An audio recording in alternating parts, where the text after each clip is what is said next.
This is Media Center Ukraine. My name is Vasil Samukhval, and we start our panel professional discussion on quite a complicated topic: compliance with professional, moral, and aesthetic standards of journalists during the war. And we shall try to answer the question whether these journalist standards do exist and what are they. Here are the people who are going to discuss this topic with us: Olga Guzhva, who is program manager of Ukraine Voice IWPR, Zoya Krasovska, who is the analyst of Lviv Media Forum, also Svitlana Zhabyuk, who is managing editor Tvoe Misto Media Hub, and Oleg Paniuta, a famous journalist and TV host. And at the beginning, I would like to give the floor to Olga, who will introduce our partners in this discussion, and she will pass the small introduction. Thank you very much. First of all, about a couple of words about IWPR. This is the Institute for War and Peace Reporting. This is the international, non-commercial, non-government organization that supports local media and civil society all over the world. In Ukraine, we have been present since 2014. Our main areas of work are the following: supporting Ukrainian journalists in reporting the events from the front line, supporting the law cases against the Russian aggression and war crimes, providing the journalists with the individual protection means, the armored vests, the helmets, first aid kits, also organizing safety-related information events for journalists, also support to long-term local media. These are the areas of our expertise, and we would like to express our gratitude to Ukrainian Media Center, Lviv Media Forum, the Institute for Mass Information, and other partners, both local and international ones, for the opportunity to cooperate in this area. This event is organized within the project Ukrainian Voices with the support of our British colleagues. Ethical standards is always a challenge for any professional community, or in particular the journalist community. It is a particular challenge during the war. For Ukrainian community, this is even more complicated challenge because they are in this situation, and reporting the events for them is a sort of self-protection. These are the things they do trying to protect their own information front. Thank you for raising this important topic and for organizing this important discussion. Okay, so we're going to start. So let us start with the issue about journalist standards. If we are going to discuss moral and ethical norms of journalists' work, then probably the first aspect will be how one can or differentiate the journalist and the citizen, where you act as a journalist and where you act as a citizen. Are these two notions similar, or do you have to combine them, or do you have vice versa to separate them? Who you are in the material, on TV, or whether you are a citizen or whether you are a journalist? Who will be the first to start? Well, on the one hand, it's difficult, on the other hand, it's easy. If you are a tool of providing information, you should not take care of your citizen feelings when you are presenting the information, particularly if we are talking about news. If it is your author's project, in my opinion, I think I can uh, express myself in a way I probably would act differently. So this is the differentiation for me. What I would like to specify, if we come back to news-related formats, now these formats include the words that are related to the occupants.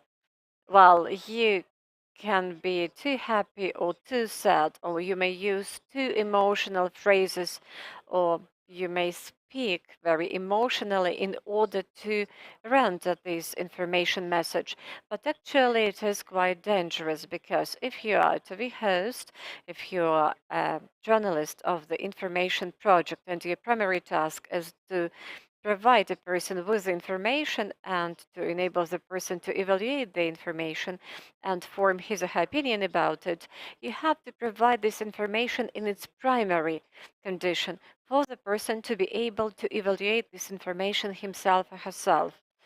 If you are at the next stage, if you state that this is your author's project, or this is the summary story, or this is the talk show, the genre is slightly different. This is not delivering the information, but the discussion, processing the information, and giving the information processing product.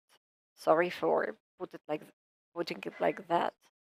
In my opinion, the situation for the journalist is really complicated because all the journalists are, first of all, Ukrainians. They are Ukrainians. What helps the journalists to work during the wartime? If a journalist is at the front line, he or she has a helmet, an armored vest, he or she will feel more confident. If it is the war and your media has certain standards, mission, and vision, you will be more confident. Does it mean you are free from mistakes? No, it doesn't. Does it mean that you can separate yourself from semantically um, evaluative language? Probably not. I represent the local media, and we know our audience very well. And during the second day, we have started writing the Russian Federation from small letters, Putin from small letters, because it was our decision, because we knew our audience and we knew it was good for them. We knew that the Lexis we use during the war is actually live and is changing all the time. And we were asking ourselves questions whether this or that word distorts the truth for your audience or vice versa. By the way, we have to pay attention to the fact how the Lexis has been changing. First of all, there were the headlines Putin has attacked, has struck. Then the media started writing Russia attacked, the Russians attacked. So if we analyze it, we understand that it was reflected in our news headlines, how we understood it and how we responded to it.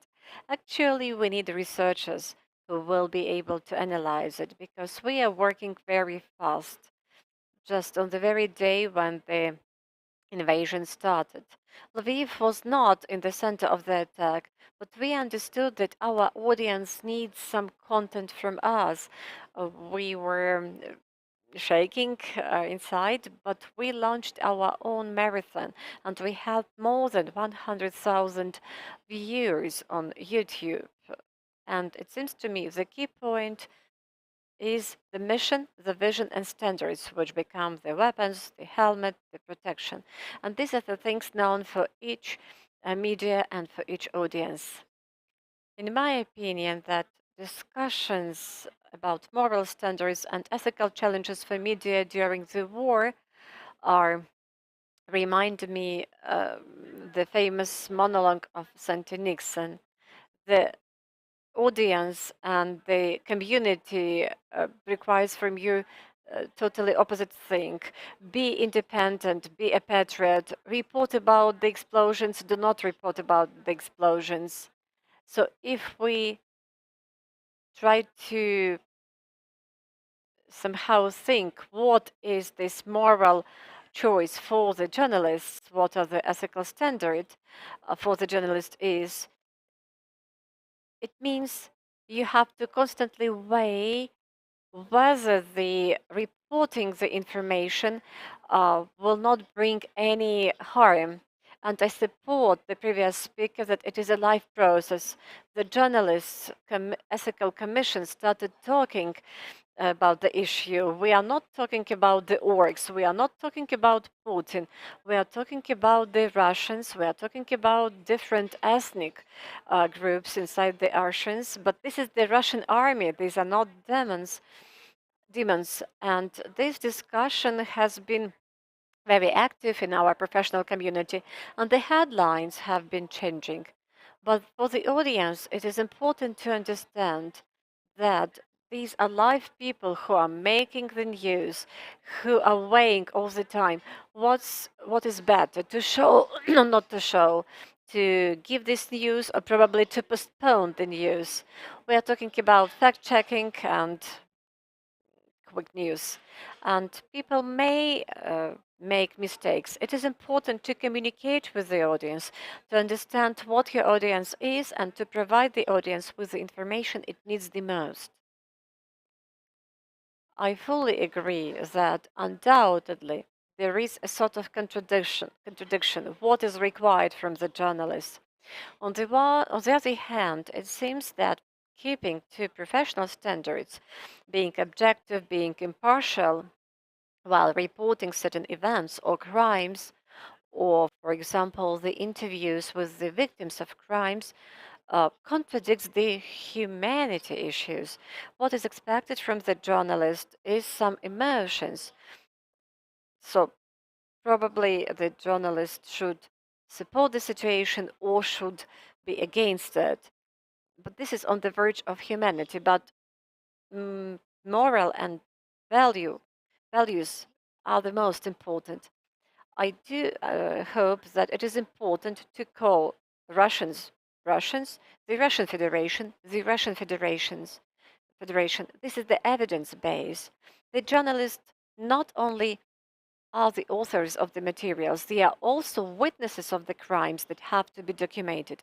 And the foreign community should understand what we are talking about. Therefore, using professional language, being free of emotions, is very important. So the question is whether we should call them orcs. Deep inside, we understand that this is something awful, something frightening. But on the other hand, referring to fantasy world, in my opinion, we a bit downgrade the awful things these persons bring to our country. We all use the word, but whether we can put it in the front line is a question. In my opinion, this is like demonizing, this is going slightly different way. The orcs cannot be liable because they are mythical persons, but the Russians can be.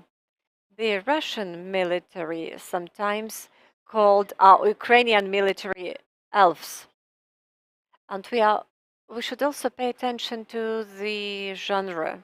If it is a newspaper and if it is a piece of news that requires certain news, probably you will not be searching for orgs in the news. But if we are talking about blogging or radio or TV, this is slightly different. And the point that the media are responsible is also important because I agree that in different genres we can use different lexes, but what is important that during certain evaluations or vice versa devaluating the enemy, we should avoid the situation when people think that we are talking about victory only, because when the truth becomes known, it influences people. People take decisions whether they should stay in a certain territory or not. We should talk about adequate reporting to the situation and how adequate this reporting is our responsibility, what kind of standards we use and how we are guided by these standards. Another point, how Ukrainians are, for example, harmed by the terminology used by BBC. For example, when they say conflict and not war, we feel wounded. But if we go to their standards and if we read the definitions, it can exist, though for us it is unacceptable. We can also see how we are reported in the international press and media, what kind of lexes they use. The same, and even here in Lviv, the words such as refugee, IDP, escapee, we also may use these words in such a way that can be hurtful. We understand that these words denote people, and therefore all these issues are very important. We have to research them, and we cannot give a methodological guidance to everyone. So, does it mean that we do not have any moral and ethical standards regarding lexes we use? We do not know how we can call Russians or how we can call Putin, whether we should use Putin or another word. Well, we know. And sometimes we, as journalists, really need to use replacement words, but we should not be carried away with it. If it is Putin and if he is murderer or killer, we should use it and let it be used in every sentence, in every piece of news. Let's talk about, for example, if we have lots of foul language, obscene language, for example, the destination of the ship. Uh, Practically, it has become a literary norm right now. Is it good or bad? Has it become standard or not? How we should, or what kind of attitude we should have to this? That was the boost of emotions. Now it is already at the background. We live very quickly. We process the new Lexis very quickly. And this expression probably will not be used a lot after the war. Now we have stamps, now we have t shirts, now we have car stickers with the phrase, and it seems to me vice versa. It becomes a well known gesture of the battle between the French and the English people when the third finger was cut. Well, it depends on the audience, how we communicate, what words we use. For example, whether we meet our friends or whether we live in Ukraine. Uh, so this is one thing. But when we try to communicate to foreign audience, and it is very important for us to be understood in a proper way, then usage of these lexes can be viewed in a negative way, and probably people will not hear us in the way we want to be heard. As a specific example, I would like to mention the point that there are lots of complaints from the journalists that their pages in social media are blocked, and we can be indignant that the word that is blocked all the time by Facebook. But for the international community, this is not good. This is opposite to the norms. And it means we should find some other words to name the notion. We should find some other ways to show our emotions. But when we communicate, we have to be aware of the fact what our audience is and whether it's correct to use certain lexes in this or that community. But it seems to me the English people rendered the phrase in a very good way, and it was well accepted all over the world. So probably the complaints are about the origin, about the Ukrainian phrase. I'm not talking about the destination of the Russian ship. I'm talking about the way we call them, devaluating them, or some other phrases like Moskali. Facebook may even block it, even if the quotation from Shevchenko is used.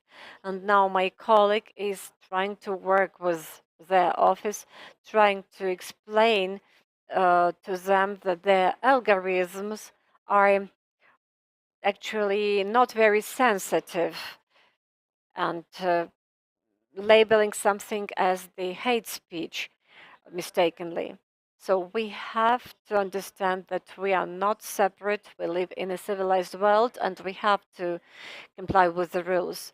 And definitely when you use the literal language and you see these obscene words everywhere, and though you understand how much grief they brought to Ukraine, I'm still having my internal concerns. My daughter sees all these devaluating and obscene phrases, and the question is whether her mental health will be okay if she sees it all around. Because before the 23rd, 24th of February, these phrases were not used openly.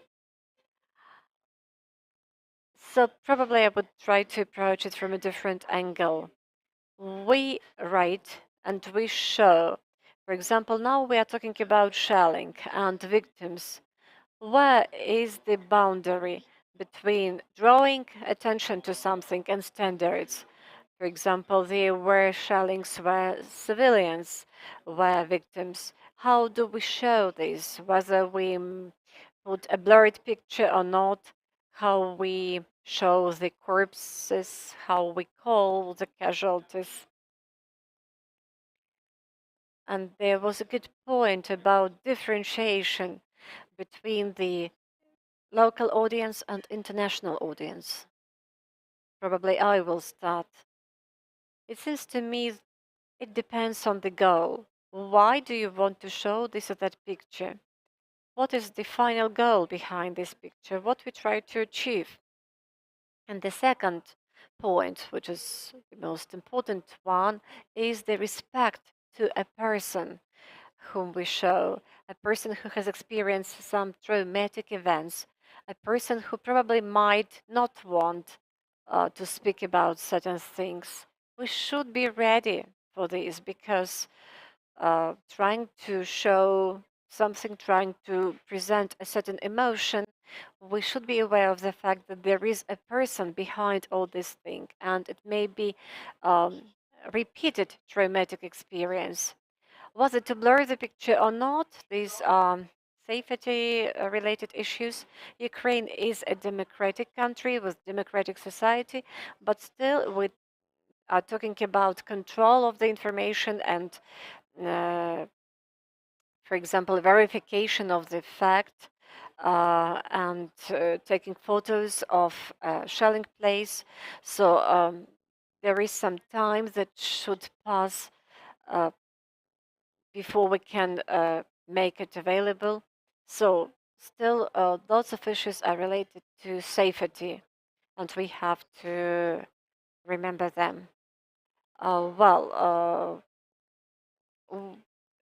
we should not probably take a picture which is too close one. We may just show a picture of a corpse, and it is understandable that this person was alive just 5 minutes ago. Definitely, we should not show, for example, a limb which has been torn or a pool of blood. It's clear these standards are there. For example, I have my own experience when we were talking about Mariupol and atrocities that were there at the beginning of June, at the end of April. It was hot. There were lots of dead people lying in the streets, and we have shown uh, we have used the pictures of the foreign reporter. It was for YouTube project, and our digital staff said that this photo cannot be shown because it will be the fact of aggression. What was on the photo? Several dozens of dead bodies. This was the illustration of the mass point, and the digital staff said you cannot use this photo. So this is the story, which was good for a TV room, but TV audience. But another point was for a digital audience. So one and the same story, one and the same photo, and from the viewpoint of information, it is one and the same message. But on the one hand, for one audience, it was the depiction of the tragedy, but for another audience, for another media, this was considered to be probably improper concentration on something. So where is the standard? Every media has the standard. So you have your standards and your audience. For example, if there is a missile strike in Lviv and you understand that your audience is going crazy. So probably so who is my audience? People I drink coffee with, people I meet in the streets, people who can actually tell me openly, well, what kind of news you have reported. And you understand that you have to do this and that when something happens in Lviv, for example, or this is just the smoke, and we put it all the time when something happens. For example, if the air alarm is on, we have another picture that we put.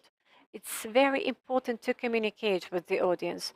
At the beginning, we understood that, for example, if there are air alarms, if there is, for example, a strike, we have a picture or with a question, how are you? People, how are you? And we once again come back to the first question, where we are journalists and where we are citizens. But this is something that we have professionally prepared. And the question is, how can you report about victims? Each of us here is a victim of war, and it is very important not to divide people. Somebody has suffered morally, somebody has suffered physically, but the losses are there. And we cannot state that his or her grief is bigger because the picture is better and somebody's is less because the picture is not so expressive. We are supposed to have our own caveats. I would like to quote something which is very important for me and which should be important for all of us. You remember the story when Artemy Demid was killed? His mother just sang a lullaby song in the church, and it was definitely reported. And there were lots of journalists who wanted to have the interview with her, both local and international ones. This was an event, something unique, and we were the first to take the interview just because our journalist was her friend, and I also know her personally. So this is the question, whether she probably would give this first interview to BBC or to CNN, because this is world media, or probably the first were those people she knows and she trusts. Talking about clickbait and headline. For example, we had our headline. Now there are no artists, now there are no poets, now we all are soldiers of all of the Ukrainian front. Ivanka Kripikevich demit. So if I were working at the CNN, I would probably write the mother of a soldier who died at the age of 27. But here I do not need to enhance this headline because my audience is local and my audience knows Ivanka Demid, and that means that moral and ethical standards depend on the context. On your editorial board, on your editorial staff, and on the way whether you understand who is your audience, who do you work for. They were very um, blatant violations of the standards on the part of Ukrainian journalists, but still they are working in a more ethical way than the international ones. I just wanted to add that we try to get this balance. Why do we make this information public? And you have to have your meter on whether the information we make public is important in order to show the level of the crime, or whether it is important for history, or it is just important to form some emotional background. So, is it important for history or not? When I was reading the report about investigating the death of Mark Levin, it was not important for me to read a very detailed story, and it was not pleasant, but I understood that it was important in order to document the story. And definitely, if we read excerpts of this report in the news, it doesn't have lots of details. But when we are describing the specific details of the trauma to medical community, definitely we provide more details. When we, for example, report how mutilated the body was of a civilian or a soldier to a common audience, probably we should not be doing it in details, understanding that it is more appropriate way. I fully agree that, for example, often I read and hear from the regional media that after the people were talking to foreign media, they do not want to give the interview because they just ask, how do you feel now when your house has been destroyed and you do not have anywhere to get back to? It is something different that is important for our audience. Well, humanity is one of the features of the Ukrainian journalism, it seems to me. I have a very good story about the French media that took an interview with our person who escaped from the occupied territories, and that person asked not to call, not to give his name, and the name was given because it meets the requirements of foreign media. I would probably be a bit of a cynic, and I would say that the attention to Ukraine depends on the headlines, depends on the news reported and shown, and very often what is on the uh, in the headlines is something not pleasant. And once again, we are in this moral and ethical um, trap because, well, what draws attention is blood and pools of blood. And I would like to refer back to Vinnytsia case when the journalists were in the hospital and took an interview with a mother. This is definitely beyond all the boundaries. But I would like to ask you, is it for the benefit of Ukraine or not? Well, we have to understand who is highlighting, who is covering war in this or that country. Usually, these are journalists who have already who have had this experience of covering war in some other countries. Yes, there are people who have not been in the front line, but who are still reporting news from the hotels, etc. I do not want to provide comments regarding this Vinnytsia case because there were lots of comments about it. But I would like to say that I have noticed that in German group, the journalists were trying to find a lady, a Ukrainian lady who escaped from the war, who doesn't have any job, and who had to become a prostitute, a whore. So it means the picture has already been prepared, a template. So they were trying to find this such a lady, and I had my acquaintance who was helping this journalist, and I just wrote to her that you cannot actually allow this message to be published and reported. Uh, it was done artificially, and we can just imagine if something like that is published in a very big German media, everybody will have a certain picture about Ukrainians. It seems to me that the foreign journalists will try to find new accents. For example, has happened to Olena Zelenska's Vogue photo, and for example, in one of the German media, they tried to make a list of dictators, and Putin was among them. So new accents, new messages, new senses should be generated by us. I'm a journalist, I'm an editor, but we have to think how we can do it. But this is also a moral and ethical standard because we understand what people are interested in.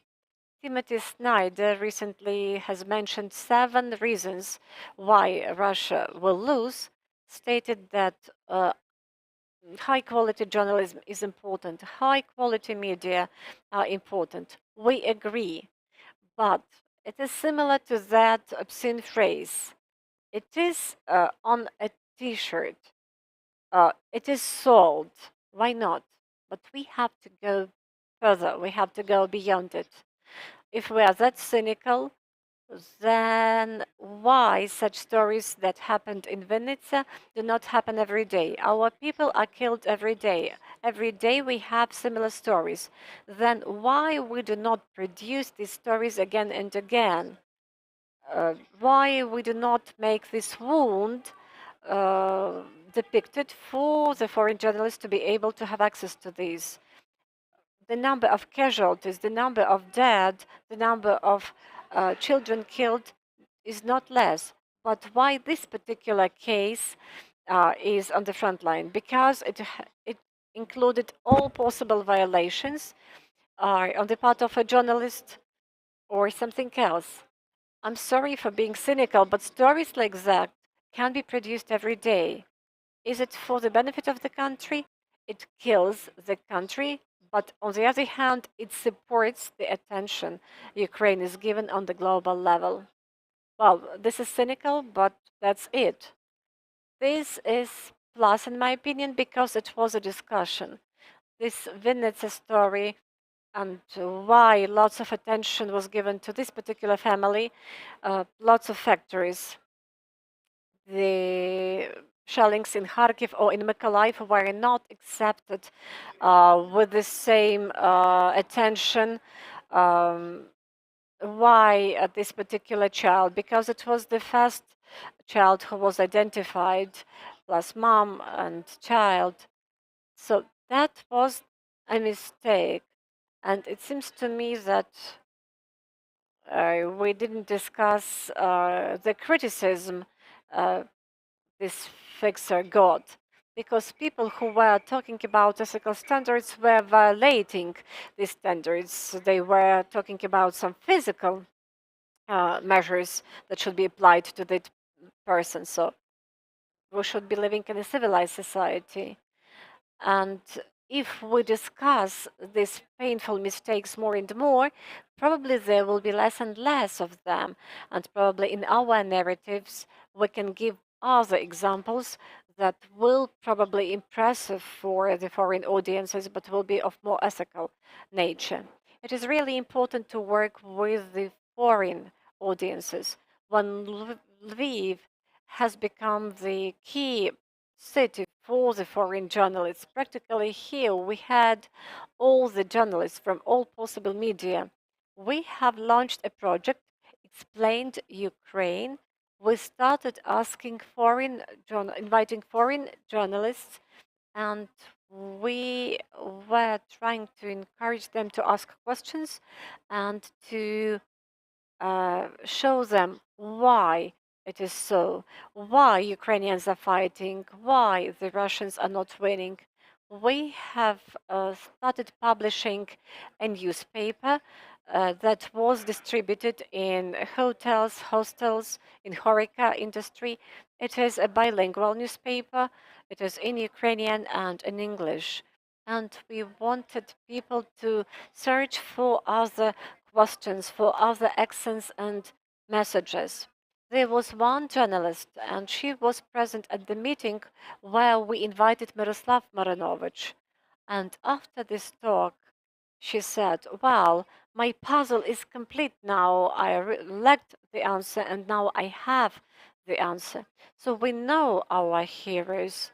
They are here, but whether they are present in foreign media is a question. By the way, this newspaper was actually published on the 23rd of February, and I was against putting "We shall win" in the headline. I always was just thinking that the war would not begin, but this is our English part. We will win. So is it your standard that the headlines are different? In this case, yes. We have the English version, Strong Ukraine and Lviv Now. We cannot translate everything word per word. Here we have experience of victories in complicated battles.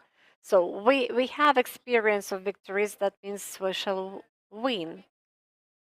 Tvoe Misto was trying to be different because we wanted to ask what will be next? What will be the next point on the agenda? We have the answers of our mayor, of our entrepreneurs.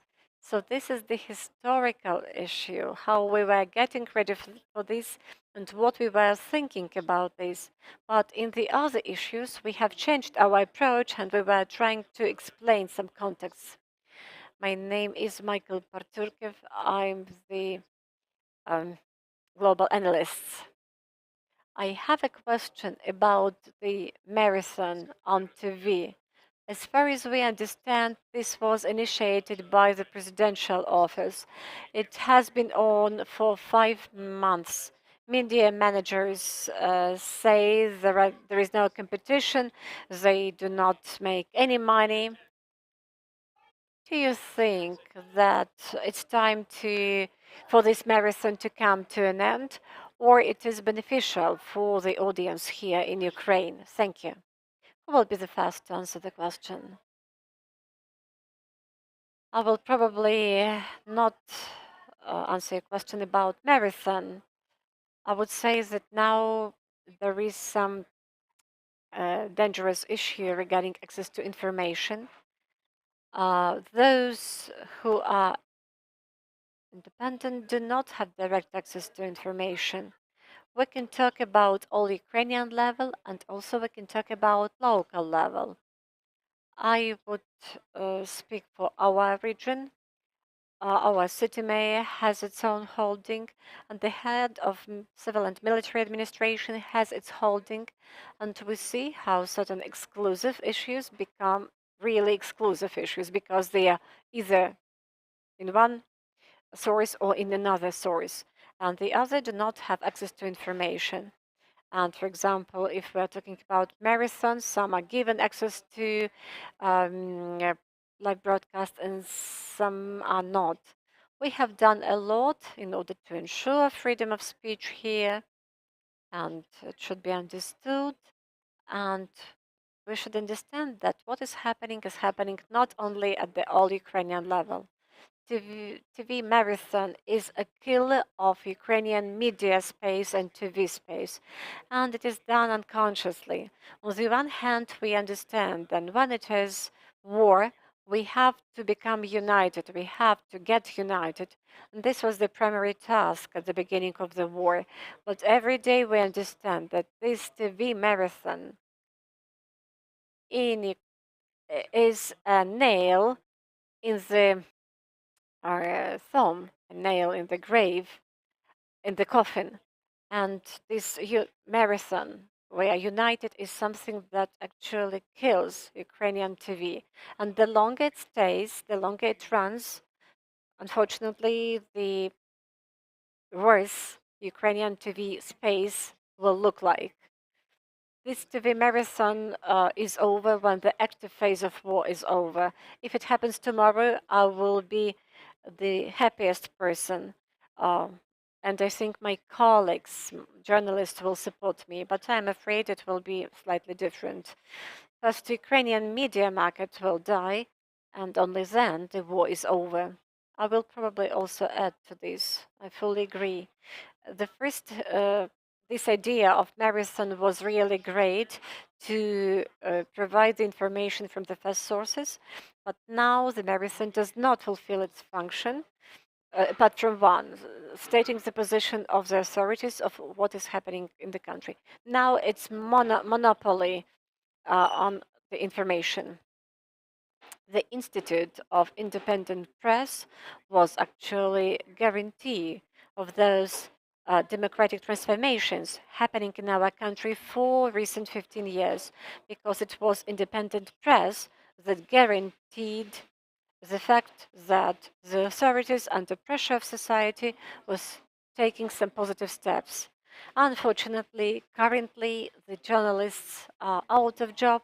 There are less media, there are no media, and unfortunately, it is a very threatening situation. And again, irrespective of this TV marathon. And I also have another question about standards. We were talking about clickbaits and successful headline. What is the difference between them? From my own experience, when I was working as on one TV project, we didn't have any clickbaits.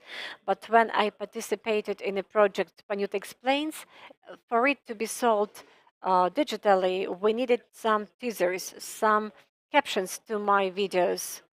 So what was announced orally and what was written by the digital staff was different. And I have always asked, okay, have I really said this? And I actually felt awkward.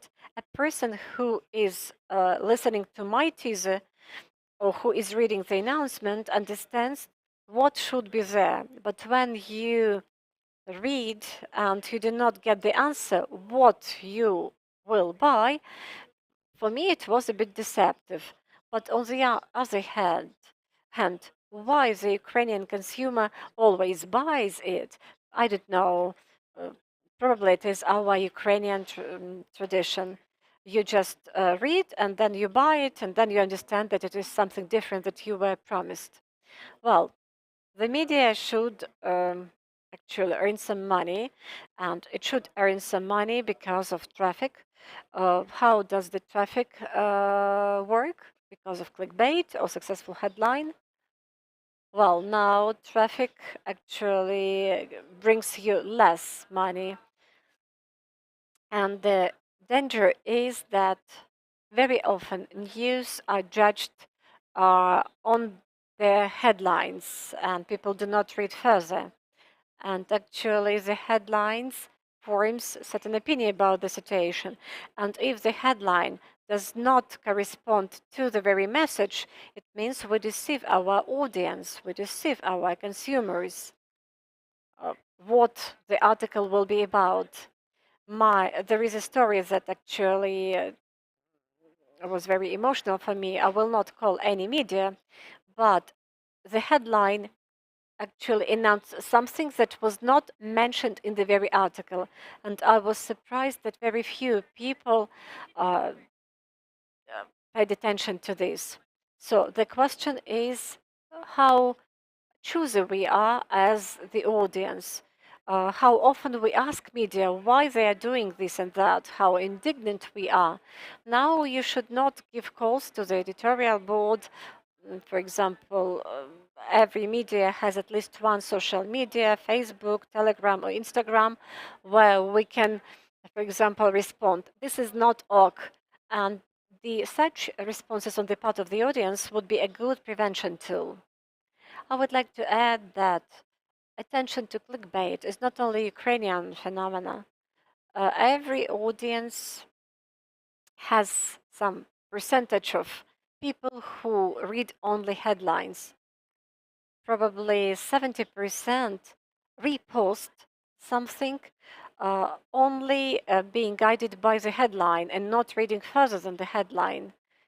People read the headline and then they decided to repost the news.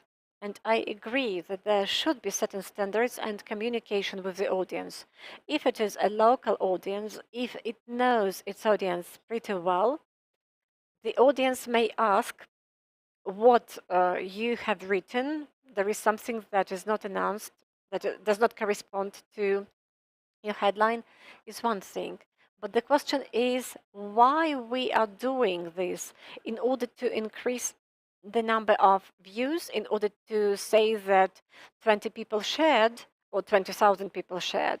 So what is the final goal? And when we are talking about the war, every headline is already a clickbait because it resonates with us.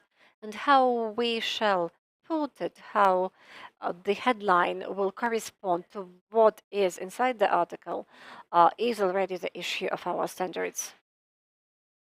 In our media, we understood that what is important for us is trust.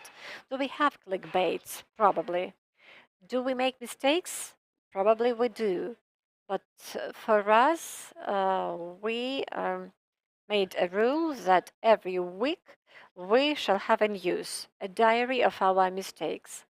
And if we made, for example, a blunder, I'm not talking about misprint, but really a big mistake, we inform about it. For example, there were this and this mistakes this week. Why are we doing it? In order to communicate with our audience, in order to show that we are ready to work and correct our mistakes. It's really important to communicate in social media. I'm really happy that the Ukrainians do not teach our military people how to fight. Well, it depends. Well, we do not have it on the surface, at least on the surface, because the journalists are taught every minute, do not write about it, do not put this picture, what are you doing? So we have lots of comments like that. And we did not know how to respond to this. Journalists are working day and night and still have lots of hate. And we understood that probably we have to respond to our audience. Here we have the rules, here we have recommendations, here everything is okay, here is our mistake. It definitely takes lots of time, but I do not see any other option how we can inform our audience that this is high quality information and this is not, and this is what we are doing. This roadmap you have, you go somewhere, you take Google Maps, you insert your destination, and you set off. This is the way the journalists work. Though this road may be quite dangerous and maybe some adventurous. Well, we were talking a lot about headlines and the fact that they should be correct, but we also should remember that this is the first way to attract attention, and high quality media should really make up a headline that will work as a signal, that will signal the audience here is something that will be interesting for you.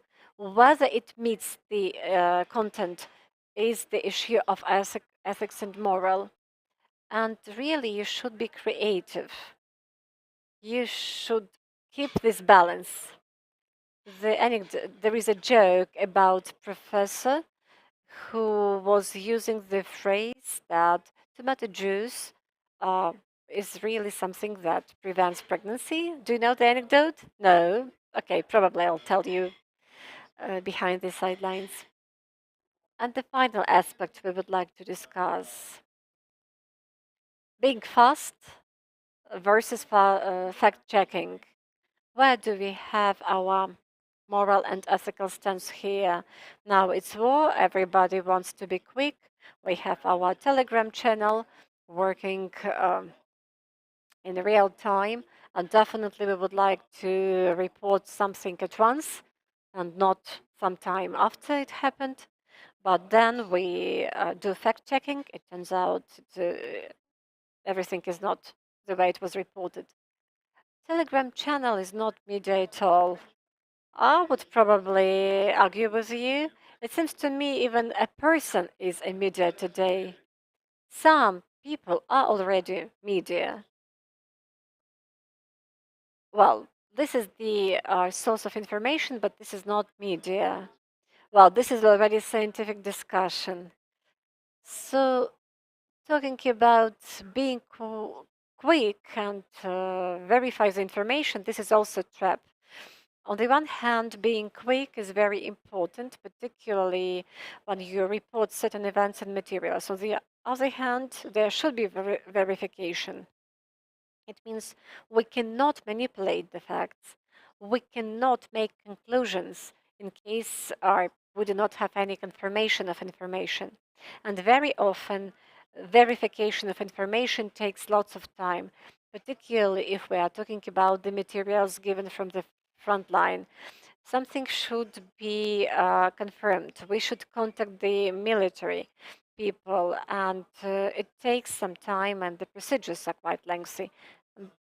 Telegram channel of the Ukrainian truth censor or apostrophe. Uh, well, it's a question. Taras Berezovets now is the front line. He has his own YouTube channel and Telegram channel. So is he a source or is he a journalist? This is actually a controversial issue. So this is really a discussion. But can we trust Taras Berezovets, who is in the front line? Now we are talking about fact checking. The question is, should we check and verify the official announcement of the authorities? It's our duty. It's our direct duty. And actually, this is a big problem now because everything is done in closed format. For example, the city council session is closed. You have to send a request to a hospital that, for example, opened a fountain in front of the hospital. And it turns out that this information is also not very much available, let alone the military uh, messages. We understand these rules. Or, for example, some construction issues. Talking about being quick, I think that media should be focused. Definitely, we cannot encompass everything. So, if the office of the president has lots of Telegram channels and have access to information, and they are the first to report in their Telegram channels, what we can do is verify, number one. Number two, we should focus and provide the information probably with more details, or probably we should give questions to them. I would not probably not call Telegram channels media, but at the same time, we as journalists probably should talk more why we are unique. Because actually, this is the view of the audience. Somebody has written, somebody has reported, and the audience says, I believe. So, without checking the source of the information. There are such media that are even worse than Telegram channels. Okay, they do exist. But if we have 3 points by which we check the information, everything is easy. When you buy something in the shop, you look at the label. No? Well, I actually definitely check the label, but if everybody was doing it, we would be very successful. We would be the happiest producers of information, and we would have the happiest consumers of the information. Should we verify? Yes, we should. Do we have the tools? No, we don't. Does the society have the need to get the information verified? Yes. Should we work on it? Yes. Do we have the tools to do it? Unfortunately, we don't. What we can do is to knock on the certain doors and hope that the answer to the question about the fountain will not depend on the goodwill of the authorities, but on the fact that sooner or later he or she will have to answer the question. And any war is not eternal. You should not attribute your bad thoughts or bad intentions to war.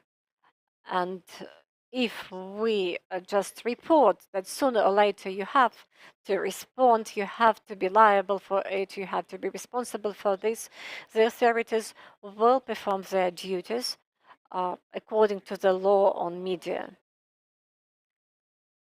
For example, I'm always concerned, for example, if there are some missile strikes and you know what happened and how it happened, and then you are waiting for verification of the information, and when you see that international media have already provided their reports and you are still waiting, so it's not understandable. Very often in Telegram channels, well, there are different Telegram channels. There are some adequate ones, and it is a good tool to uh, provide some news. And sometimes in Telegram channels, we just have the information. Uh, there are some explosions in this or that region. And for example, I, when read it, cannot understand whether it is a strike, whether it is anti-missile system working, or whether somebody just slammed the door. So probably there is no sense to provide this type of message, or probably if you report about it, you should do it with more details, saying that we have got this information from this or that source, and we cannot testify to the fact whether it's true or not. And for example, if certain authorities produce this information or not, definitely verification of information is the direct duty of any journalist. Recently, there was a story when journalists shared the information from each other. I know that this piece of information comes from my friend, and I know that she verifies the information, but later it turned out that still it was not true. But well, if the information first appeared in a good media, it must be true, and then we shared it.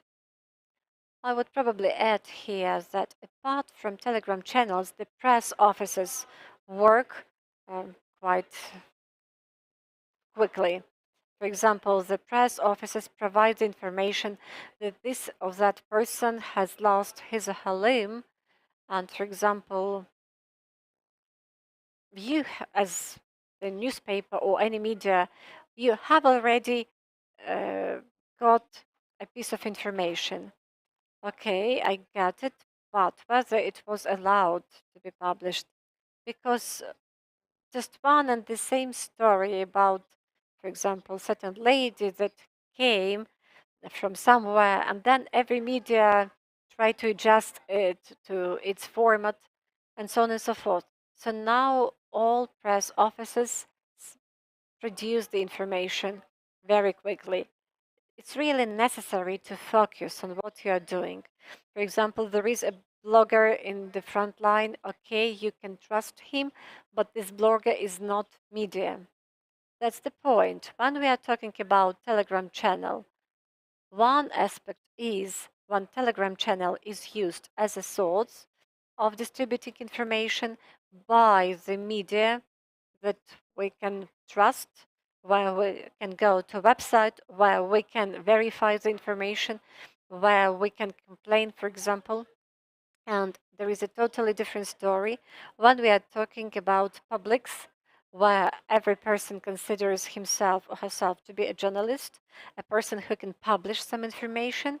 So the question is about verification of these channels and differentiating between what is media and what is not. And also, we should think about what information we consume, whether we consume this information in a responsible way, because we do have the tools. We are talking about the information hygiene. Okay, thank you.